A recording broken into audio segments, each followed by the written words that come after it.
গাজর খেতে খেতে যদি বোরিং হয়ে যান, গাজরের সালাদ বা সবজি খেতে খেতে একঘেয়েমি চলে আসে, তাহলে বানিয়ে নিতে পারেন এরকম একটি মজাদার ডেজার্ট। সবাই আঙ্গুল চেটে পুটে খাবে, সবারই খুব প্রিয় হবে। যারা গাজর অপছন্দ করে তাদেরও খুব পছন্দ হবে এরকম একটি ডেজার্ট। কত যে মজা হয়েছে তার প্রমাণ ভিডিও লাস্টে আপনারা দেখতে পাবেন। এর জন্য প্রথমে কয়েকটি গাজর আমি ছোলাগুলো ছিলে নিয়েছি। ছোলাগুলো ছিলে একদম গ্রেটারের সাহায্যে কুচি কুচি করে গ্রেট করে নিয়েছি। একদম মিহি করে কুচি করতে হবে, কারণ মিহি করে কুচি করা হয়ে গেলে তাড়াতাড়ি সিদ্ধ হয়ে যায়, সময় কম লাগে। অথবা আপনারা পারেন গাজরগুলোকে কেটে গরম পানিতে সিদ্ধ করে সেগুলো ব্লেন্ড করে ইউজ করতে পারেন। তারপরে একটি প্যানে হালকা ঘি গরম করে এর মধ্যে দিয়ে দেব সয়াবিন তেল।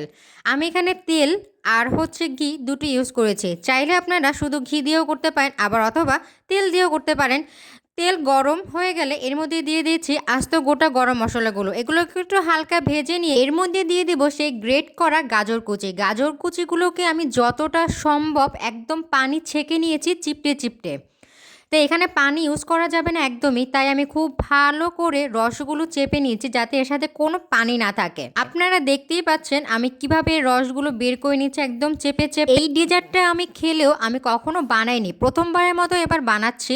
তাই অল্প পরিমাণে নিয়েছি যাতে নষ্ট না করে ফেলি।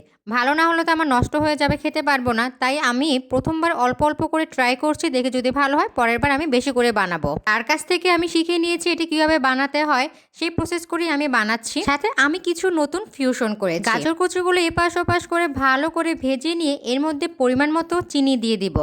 আমাদের বাসার সবাই কিন্তু একটু বেশি মিষ্টি খায় মিষ্টি জাতীয় খাবারে, তাই এখানে 3 চামচের মতো চিনি দিয়েছি আর 1 চিমটি লবণ।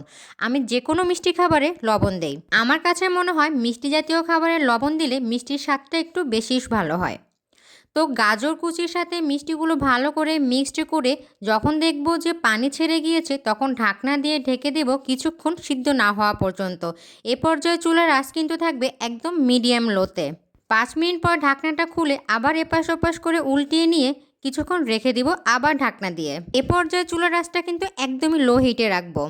তো 2-3 মিনিটের পরে আমি ঢাকনাটা খুলে এর মধ্যে যে গরম মশলাগুলো আছে সেগুলো উঠিয়ে ফেলবো, কারণ গরম মশলার ফ্লেভার এর মধ্যে চলে গিয়েছে, আর দরকার নেই।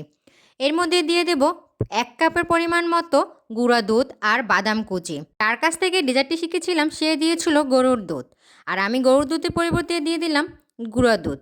গুঁড়া দুধ দিয়ে খেতে কেমন লাগে সেটাই দেখার জন্য, কিন্তু একটু মাও মাও ফ্লেভার আসবে এই কারণে দিয়েছি। গুঁড়া দুধ দিয়ে ভেজে তারপর নামানোর আগে আগে অল্প পরিমাণ ঘি দিয়ে ভালো করে মিক্সড করে নামিয়ে ফেলবো। নামিয়ে ঠান্ডা হয়ে গেলেই পরিবেশন করে দিব। এই ধরনের ডেজার্ট ঠান্ডা ঠান্ডায় ভালো লাগে। আর এই প্রথমবারের মতো বানানোর ডেজার্টে আপনাদের ভাইয়ার কাছে কেমন লাগে এবং তার এক্সপ্রেশনটা কেমন ছিল সেটাই দেখবেন।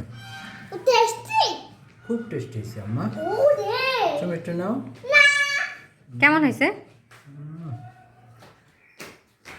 ওয়াও, অসাধারণ।